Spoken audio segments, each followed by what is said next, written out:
आज एक बहुत विशेष योग आप लोगों को बताएंगे जो कई बार व्यक्ति जन्म पत्रिका के अंदर लग्नेश नीच का है, लग्नेश दूसरे स्थान में, 8वें स्थान में।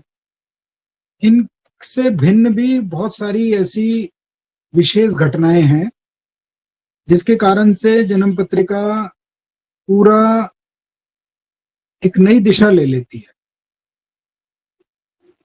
दो योग हैं इसमें महत्वपूर्ण। एक है शार्प शीर्ष का योग और एक है ज्वालामुखी योग। शार्प शीर्ष का योग मुख्यतः दीपावली के बाद सूर्य और चंद्रमा अनुराधा नक्षत्र के दूसरे या तीसरे चरण में देखने से प्राप्त होता है।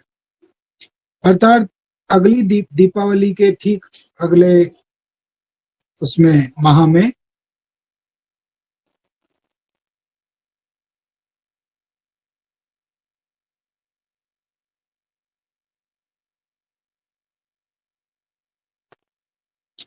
दीपावली के ठीक अगले माह में जब सूर्य और चंद्रमा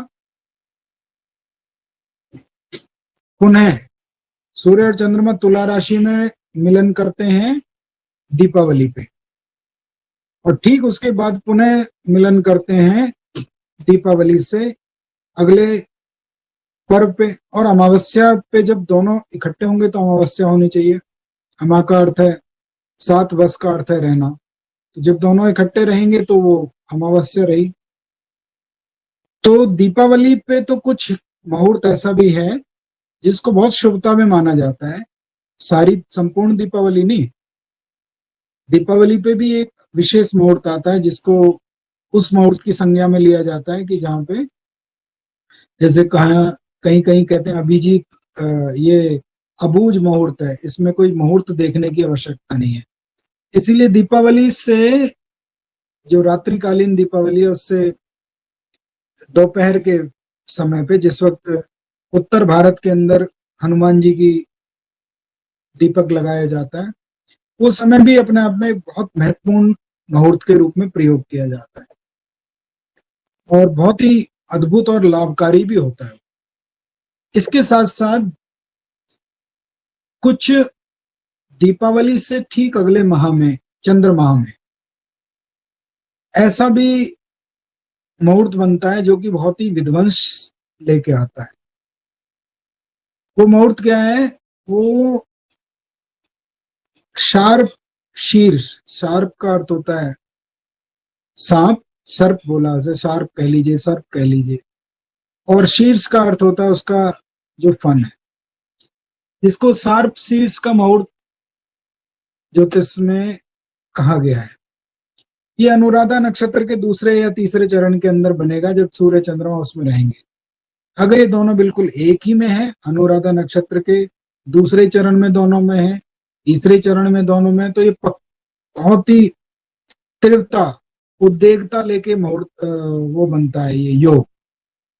यदि उसमें से एक तीसरे चरण में, एक दूसरे में, तो थोड़ा सा इसका असर, इसका प्रभाव कम हो जाएगा। और यदि ये एक पहले चरण में, एक चौथे चरण में, तो और इसका प्रभाव कम हो जाएगा, लेकिन इसका प्रभाव बना रहता है। आप पिछले 10-20 वर्ष के पंचांगों को लेके देखिए। आज का समय आधुनिक काल है, उसमें कंप्यूटर यंत्र के माध्यम से भी आप देख सकते हैं। तो दीपावली से ठीक अगला माह निकालिए जिसमें सूर्य वृश्चिक राशि में रहे, और अमावस्या के आसपास का मुहूर्त निकाल के देखिए। तो उस समय देखिए कि यदि सूर्य और चंद्रमा, ये हर दीपावली पे नहीं बनेगा, मैं पहले बता रहा हूं, ये जरूरी नहीं है, ये आवश्यक नहीं है कि हर दीपावली के बाद ये मुहूर्त बने। ये कई बार 5-5, 6-6 वर्ष बाद, 10-10 वर्ष बाद भी ऐसा मुहूर्त बनता है। हर दीपावली के बाद ऐसा मुहूर्त बने, ऐसा संभव नहीं है, क्योंकि सूर्य की जो गति है वो निरंतर है, चंद्रमा की गति घटती और बढ़ती रहती है। तो कई बार चंद्रमा और सूर्य उसी अंश में और उसी जगह पे, विशेषकर अनुराधा नक्षत्र के लिए इसमें कहा है, विशेषकर नहीं, इसमें सिद्धांतिक रूप से अनुराधा नक्षत्र को ही कहा गया है। तो इस पे अगर ये मुहूर्त बनता है तो ये मुहूर्त अपने आप में बहुत ही कठिनाइयां, समस्याएं लेके आ सकता है। मूलतः इसका जो प्रभाव है वो जो देखा गया है वो मेदिनी ज्योतिष के अंदर देखा गया है। अब ये मेदिनी ज्योतिष क्या है? संसारिक ज्योतिष, जो पूरे संसार के ऊपर अपना प्रभाव छोड़ती है। इसको लगातार जब हमने इसको देखा, कई स्थानों पर इसका प्रयोग किया, तो हमने भी देखा इसके परिणाम बहुत अद्भुत और बहुत कष्टदायी, पीड़ादायी रहे हैं कि जरा सा भी इस प्रकार से हिले तो ये पूरी कुंडली को प्रभावित कर सकता है। इसीलिए शार्प शीर्ष का जो मुहूर्त है वो एक जातक विशेष की कुंडली में भी और एक आपके मेदिनी ज्योतिष के भीतर ये बहुत ही पीड़ा दे सकता है। आप ये देखिए, दुनिया संसार में जितनी महामारियां, जितनी अचानक से औचक होने वाली गतिविधियां जो समाज के हित में ना हो, वो आपको इस मुहूर्त के बाद देखने को प्राप्त होंगी। पूरे साल, पूरे वर्ष का वर्षफल बनाने के लिए, ये संसारिक ज्योतिष का वर्षफल बनाने के लिए हम चैत्र पक्ष शुक्ल प्रतिपदा भी लेते हैं और दीपावली भी प्रयोग कर सकते हैं। उसका कारण क्या है कि चैत्र शुक्ल प्रतिपदा पे जहां से मेष राशि है वो आरंभ हो जाती है, मतलब वहां से जो पूरा पंचांग है वो आरंभ होता है, और दीपावली पे जो मध्य खंड है तुला राशि, वहां से आरंभ होता है। तो जो बीच का व्रत है उसमें आप ये देखिए कि बिंदु कौन कौन से हैं। इसी प्रकार से मकर की संक्रांति, कर्क की संक्रांति भी महत्वपूर्ण है। तो ये मुहूर्त जो होते हैं ये जीवन के ऊपर विशेष प्रभाव लेके आते हैं। जैसे मैंने अभी बताया आपको, जैसे हमने पीछे इसका अनुभव किया, इसको लगा के देखा, तो शार्प शीर्ष का आप लोग म्यूट कर लीजिए प्लीज। तो शार्प शीर्ष का जो मुहूर्त है वो थोड़ी समस्याएं लेके आता है।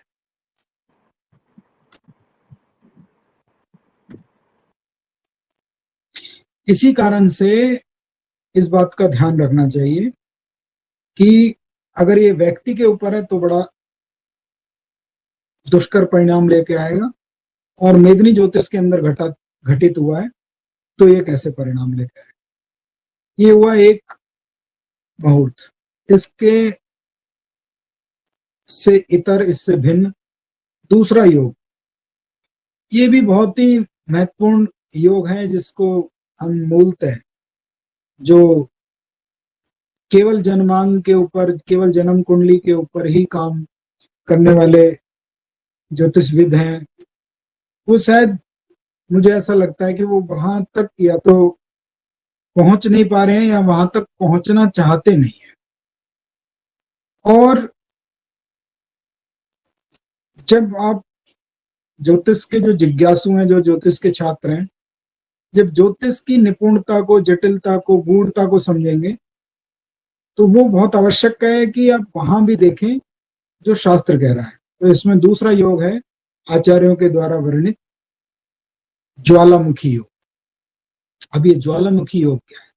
तो ज्वालामुखी, जैसा कि नाम से ही प्रतीत हो रहा है कि एक प्रकार से ये वो विस्फोट है जो गर्भ के अंदर छुपा हुआ है, और जब वो बाहर आएगा तो बहुत ही विध्वंस लेके आ सकता है।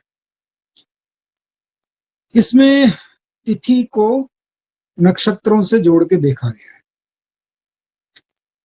अर्थात जिस समय किसी जातक विशेष का जन्म हुआ है उसी समय पे, उस तिथि में अगर कोई विशेष नक्षत्र भी उदित हो रखा है तो ये और ज्यादा समस्याएं लेके आता है। जैसे प्रतिपदा के समय पे, अर्थात प्रथमा तिथि हो, इसमें शुक्ल पक्ष और कृष्ण पक्ष का कोई भी लेना देना नहीं है। प्रतिपदा के समय पे मूल नक्षत्र उदित हो, जिस जातक का जन्म हुआ है उस दिन प्रतिपदा तिथि हो अर्थात प्रथमा तिथि हो और मूल नक्षत्र उदित हो रखा हो।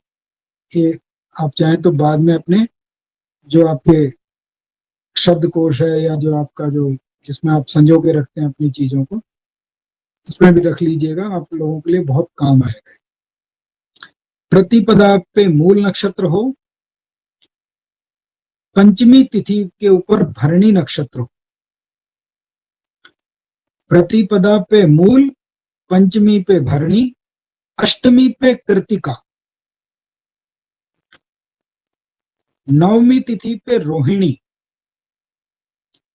और दसवीं तिथि पे अश्लेषा।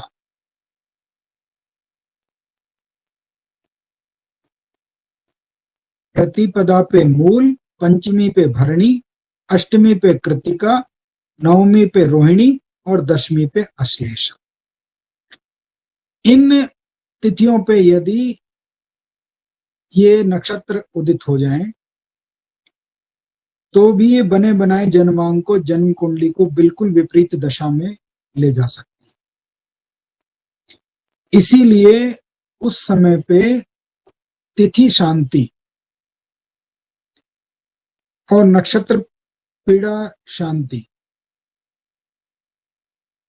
ज्योतिषीय परामर्श के अनुसार शास्त्रीय विधि से करा लेनी से उससे शांति प्राप्त होती है, ऐसा शास्त्र कहता है। इसका सदैव याद रखिए। आज मैंने 2 योग आपको बताए हैं। उन 2 योगों, पहला सर्प शीर्ष और दूसरा ज्वालामुखी योग। ये बहुत ही विचित्र और विध्वंसकारी और आकस्मिक घटनाएं देने वाले योग। दूसरा योग जो ज्वालामुखी योग है, ये जातक के ऊपर। पहला योग जो सर्प शीर्ष है, वो मेदिनी ज्योतिष के ऊपर अपना बहुत बड़ा आधिपत्य रखता है, किंतु साथ ही साथ एक दूसरे के ऊपर भी थोड़ा थोड़ा असर रखते हैं। तो इसको अपने डेटा बैंक में, नोट्स बुक्स में संभाल के रखिएगा और जब जन्म पत्रिका आए तो पहले देखिए कि क्या उसके अंदर इस प्रकार के कोई विध्वंसकारी योग तो नहीं बने हुए हैं।